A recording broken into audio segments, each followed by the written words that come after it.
because that response is going to affect their happiness. It's either going to build or undermine the relationships that we're in.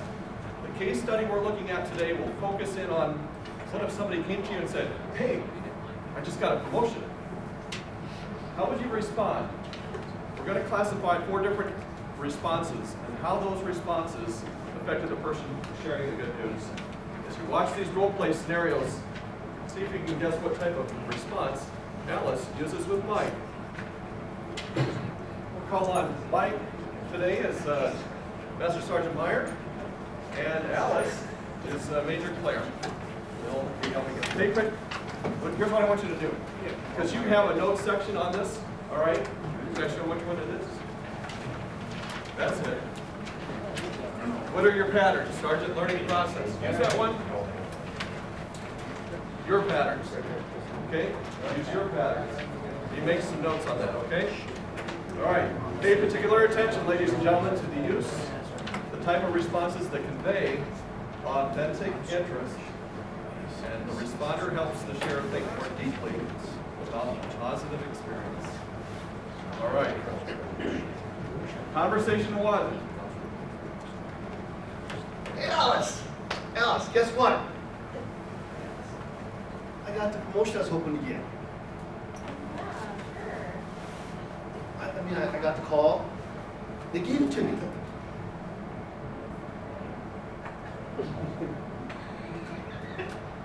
Yeah, I start next week. I get a new office, everything. Very cool, Mike. Yeah, I guess we'll talk to you later. Yeah. What conversation did you see here? What type of conversation?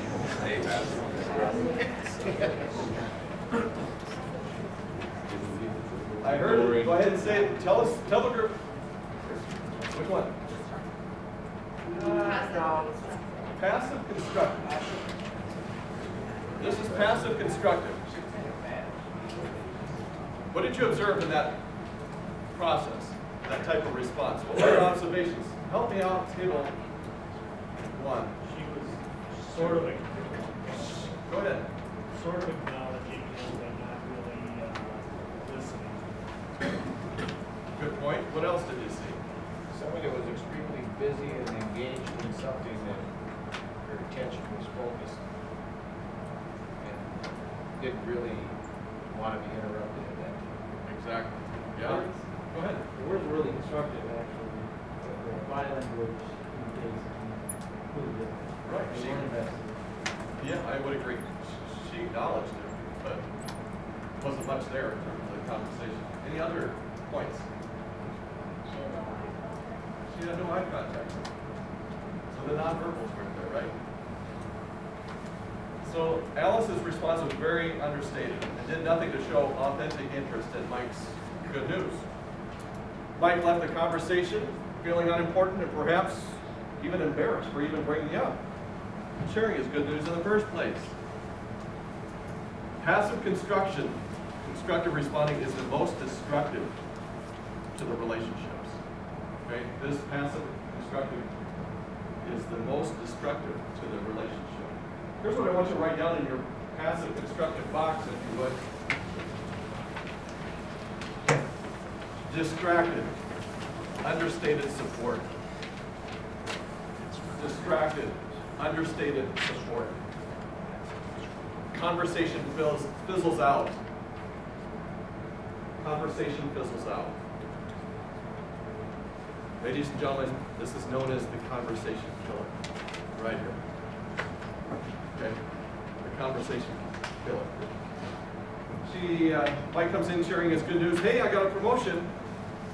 Yep, that's good news. Congratulations. Congratulations on your promotion. That's good news. The body language and expressions that paint the picture as vividly as words do, as you noted. There won't be a lot of follow-up questions. Let's take another look at conversation 2. Hey, Alice! Hey, Mike, how's it going? I'm feeling so great. You'll never guess what just happened to me. What happened? I got the promotion. I was Oh my hoping. gosh. I got it. Great. Well, that reminds me, I just closed on my house and I can sleep. Yeah, that's great, Alice. I know, I can't wait. I didn't have my furniture picked out, everything. Well, yeah, it's great. But thank you. I'm here. All right, see you later. All right. Which type of communication did you see at this time? Passive destructive. By shifting the focus to the conversation to Alice, Mike's good news gets pushed to the side, never really even gets started. Mike leaves feeling confused, and perhaps even disappointed that he even brought it up in the first place. This is passive destructive. Passive destructive. And under passive destruction, I want you to write in that box, ignoring the event. Ignoring the event. And in that process, you change the conversation to another topic. So ignoring the event, changing the conversation to another topic. We also know this one as the conversation hijacker. This is the conversation hijacker. Let's see if a third possibility could exist. Hey, Alice. Hey, Mike, what's going on? Remember that promotion I was hoping to get? Yeah? I got the call. I got it. Wow, Yeah. It's. I'm so ready for this. really? Sure about that? It's gonna be a big change. Ain't nothing I can't handle. You know, you have all that crap done over Yeah, I mean, it's gonna come with the territory. I understand that, you know. And I get a new office. A big raise. Big Ray. I think it's worth it. I don't know, you keep working 15-hour days, but you can't put it over and not really. Yeah, I guess. I hadn't really thought about that. Well, it's like Kathy, and she'll take it and Guess I hadn't really thought about that either. She'll be fine with it. it should be fine when you're leaving every other week for the business trip. Okay, yeah, I really hadn't considered that either. Maybe, God, no, maybe I probably shouldn't pick this whole thing. Yeah.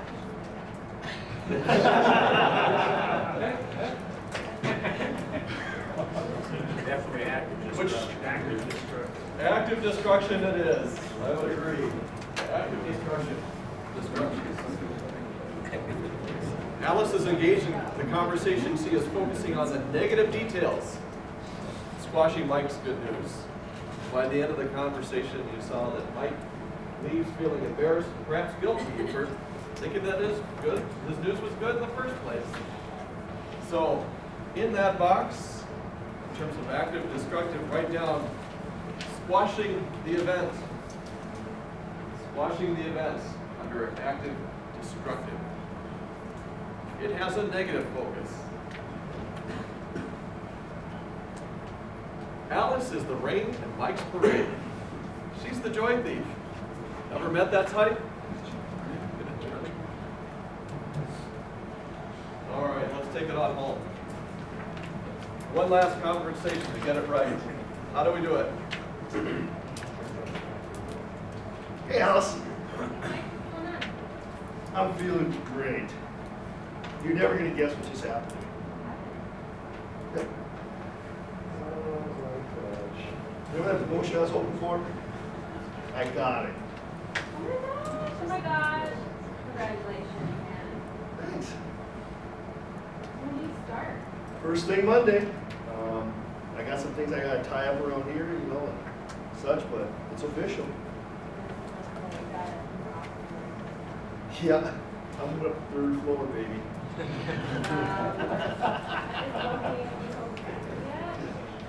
Yeah, she's super excited.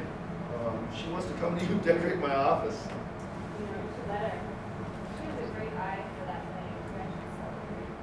Well, that's what words. I'm taking her out to Casabella. We're gonna have a hell of a night. Wow, super fancy. She'll just love it. Why should I let you know some options colors that I should talk about? All right, give that to Alice.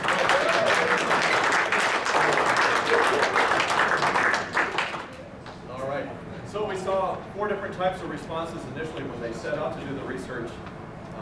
Shelley Gable and her team hypothesized that any constructive response, whether active or passive, would be great for the person sharing the good news.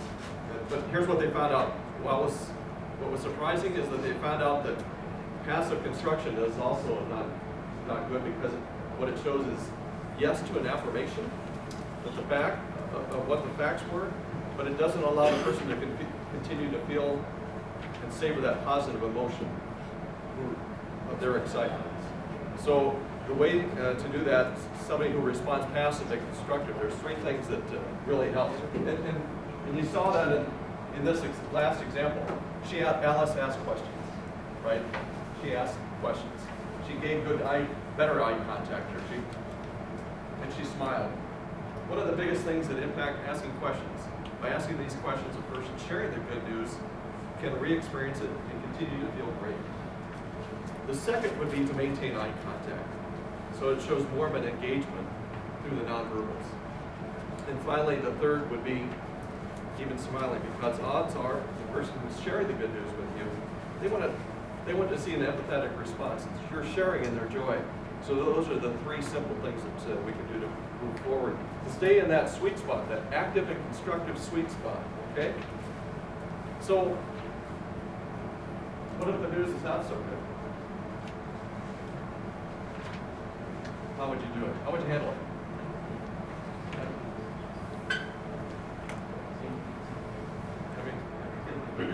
Ask questions. What if you don't care about the news itself?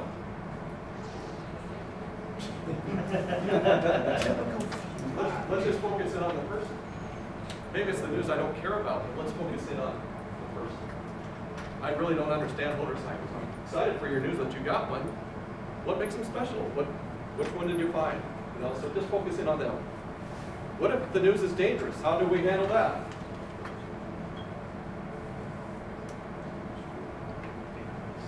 What if the news is dangerous?